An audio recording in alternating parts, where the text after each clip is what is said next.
Bonjour chers amis traders. Cela faisait un petit moment que nous n'étions pas vus sur une petite séance de scalping en live. Et donc ces choses faites, ces choses réparées aujourd'hui avec cette séance de scalping sur le futur mini DAX que je viens de découvrir aujourd'hui. Vous pouvez le voir dans l'article ci-dessus. Et pour lequel je viens de faire 3 trades gagnants, dont un pas mal, là, le dernier. Je me demandais donc s'il y avait encore une possibilité de faire ça ce coup-ci en live, voir si j'avais le droit à remettre une petite pièce dans le jukebox pour voir si je pouvais remettre un peu de beurre dans les épinards. Donc nous sommes dans une tendance, alors on ne le voit pas forcément ici, je vais le rapprocher dans un instant, ici en 5 minutes. La tendance est clairement baissière. Une divergence semble se former au niveau du RSI, donc il faudra faire attention. Si elle se valide, c'est-à-dire si le RSI casse sa zone de neutralité, là, il faudra tout simplement invalider le scénario baissier. Pour l'instant, c'est pas le cas. Donc, hop, voici le graphique en centik. Donc, la dernière descente, là où je me suis fait à peu près 200 €, là, je suis assez content de moi. Respectant le plan de trading, c'est surtout pour ça que je suis content. C'est donc suivi d'une espèce de réaction inverse qui semble se terminer maintenant. Donc là, on a eu des bougies Ankei Nashi à fond plat qui sont succédées, trahissant un momentum. La dernière bougie qui a fait le dernier plus haut se trouve ici. Hop, on va agrandir un peu. Donc on peut raisonnablement penser, c'est en train d'arriver, que si une bougie Ankei Nashi rouge se forme et se clôture plutôt sous ce segment-là, qui me paraît quand même un peu haut, mais bon, c'est la règle de mon plan de trading, et bien on pourra entrer en position avec un stop loss ici, ce qui ferait quelque chose, donc pour un seul contrat, quelque chose comme ça à peu près, voilà, une perte de 50 €, c'est un peu élevé effectivement, mais bon, il y a de bonnes chances que ça se retourne, déjà parce qu'on a vu qu'il y avait une divergence haussière en M5 qui, si elle s'invalide, sera vraiment un mouvement brutal. Évidemment, si elle se valide, on sera piégé. Et ici, ce qu'on peut voir, c'est que le RSI est sous sa zone de neutralité, il est en train de flirter avec. Le stochastique qui est repassé au-dessus semble faire un espèce de sommet. On peut supposer quelque chose comme ça.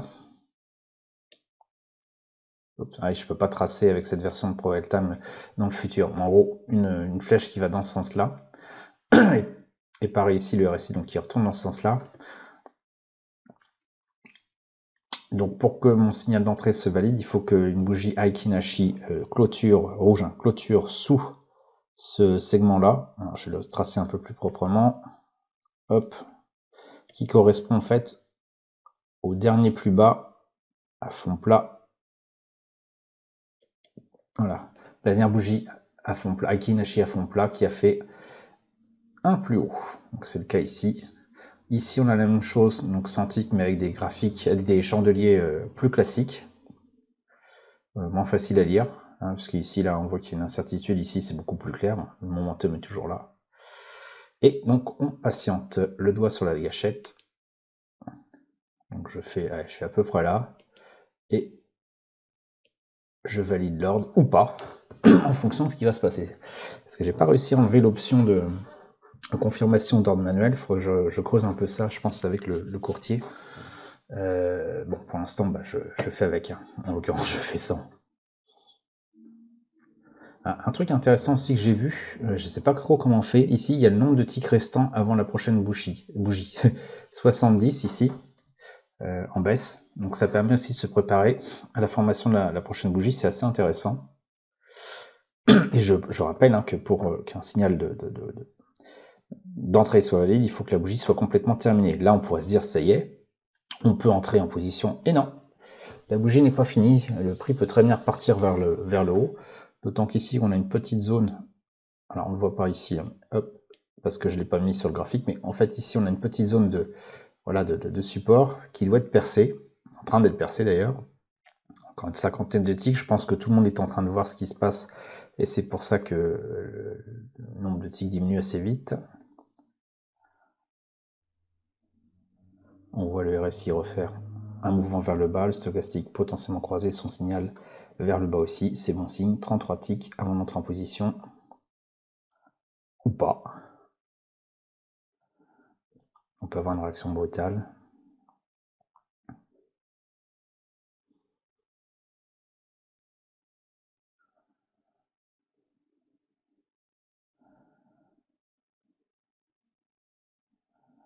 arrive au bout.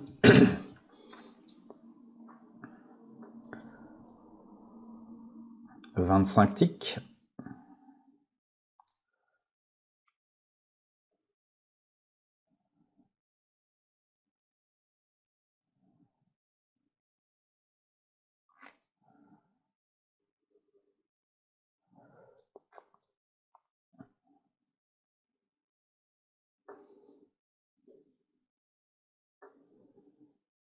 Vous voyez, c'est quand même si c'est calme là tout de suite, parce que entre midi et 2h, il est 13h15, il y a quand même un peu d'agitation à chaque fois qu'on a un point qui avance, bah, c'est 5 € qui vont dans la poche ou qui partent à la poubelle, enfin dans la poche d'un autre.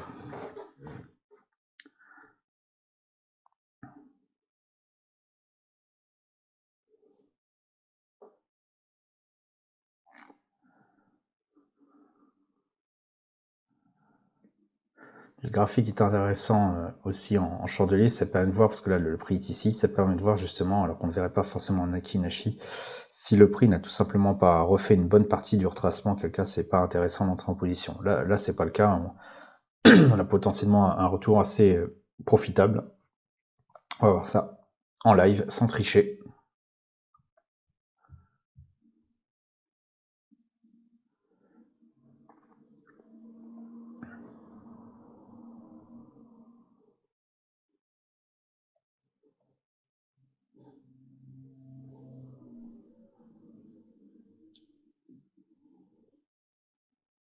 Attention.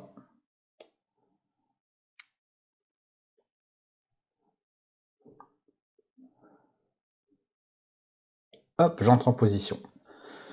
La deuxième bougie est ici. Alors j'active immédiatement mon stop loss suiveur, comme je le dis dans l'article. Là on a fait un nouveau plus bas, donc je ramène le stop loss sur le cul de le fond, excusez-moi, de la dernière bougie. Voilà, on a déjà diminué notre risque, qui était un peu élevé justement parce qu'on a pris le trade un peu tard. On était à une centaine d'euros à peu près. Là on est passé à 55, plus acceptable. Et maintenant on suit, le stop loss est suivi, un nouveau plus bas est formé, donc quand la bougie sera terminée, donc à 0 tick ici, on pourra rapprocher le stop loss ici. J'anticipe en le mettant dessus mais sans valider l'ordre, parce que pour l'instant c'est pas avéré. On diminuera ainsi le risque de 55 à 45 €. Et oui, c'est progressif, hein. Même si on est à moins 5 € en gain d'un temps, c'est le plan de trading que j'applique à la lettre.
Là, on est à 0 à l'équilibre. Ah, on l'est plus. C'est pour ça que j'essaye de cacher le gain latent, mais en fait, il est toujours présent ici, donc c'est assez perturbant. Faut pas regarder. Faut se concentrer sur les bougies.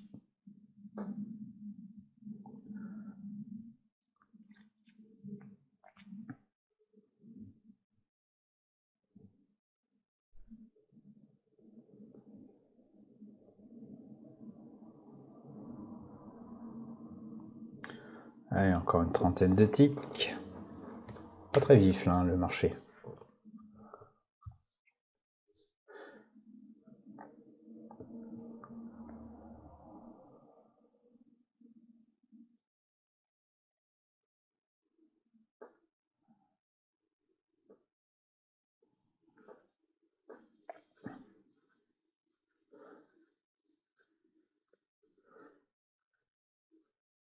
Et là, contrairement au CFD, c'est un vrai marché en ce sens où chaque tick correspond vraiment à une transaction.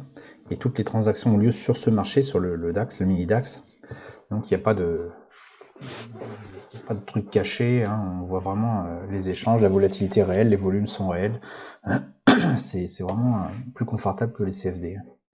Évidemment, on n'est pas sûr d'être exécuté au prix où on souhaite, parce que c'est tellement vif et il faut qu'il y ait quelqu'un en face. Mais bon, il y a suffisamment de volume pour que ça soit utilisable, quoi.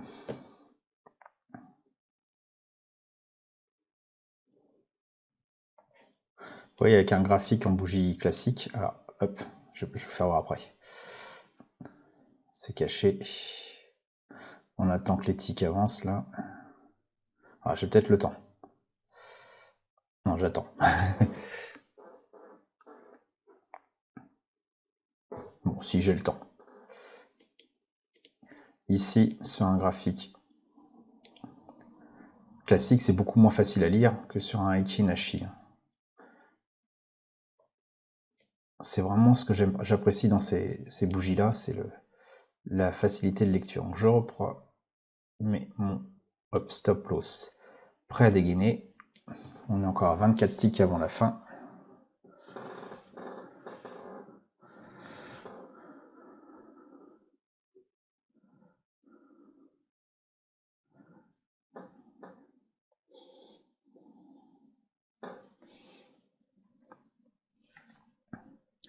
Ou que c'est mou.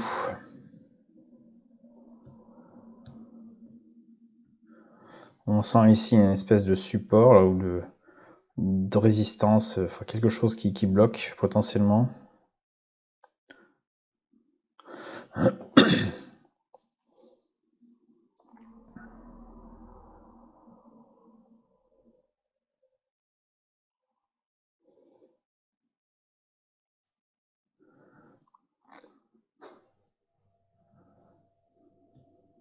Ah, je vois que je me suis pas remis pile sur le fond de la bougie. Voilà, là c'est mieux. Hop, nouvelle bougie. Voilà, elle est verte, c'est pas bon signe.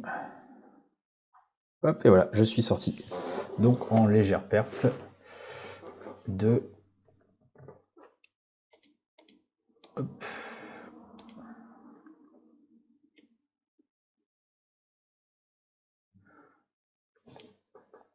Voilà, 45 €. Tout de même.